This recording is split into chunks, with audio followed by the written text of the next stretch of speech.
আসসালামু আলাইকুম রহমতুল্লাহি ওবরাকাতুহু। সম্মানিত দর্শকবিন্দু, আজকে আমি আছি বগুড়া জেলার নিশিন্দারা অঞ্চলে ঐতিহ্যবাহী মাদ্রাসা বগুড়া কারবালা মাদ্রাসা। এটা হলো মাদ্রাসা মসজিদ। এই মসজিদ আমরা যখন ছাত্র ছিলাম এরকমই ছিল, কিন্তু একটু উন্নত হয়েছে, অনেক বড় হয়েছে।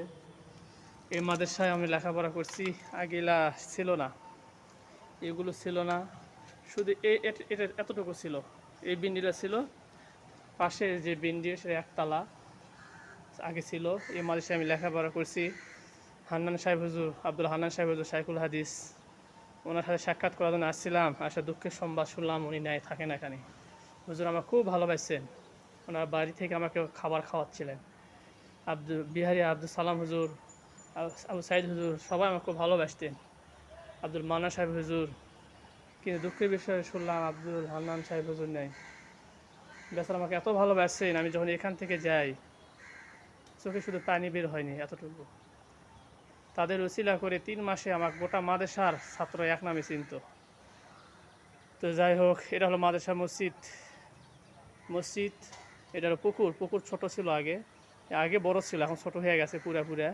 এই সাইডে এরা মাদ্রাসা করতেছে, আগে এরা ছিল না। মাঠ, আগে মাঠে আমরা খেলাতাম, বল খেলাতাম। এখন এই মাঠ দিয়ে মাদ্রাসা আসা যায়।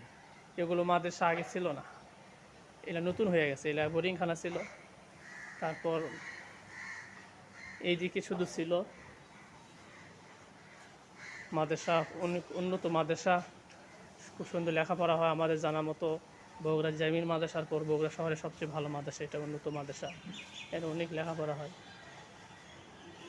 এর মাদ্রাসা এই যে চিপে দেখা যাচ্ছে গেট।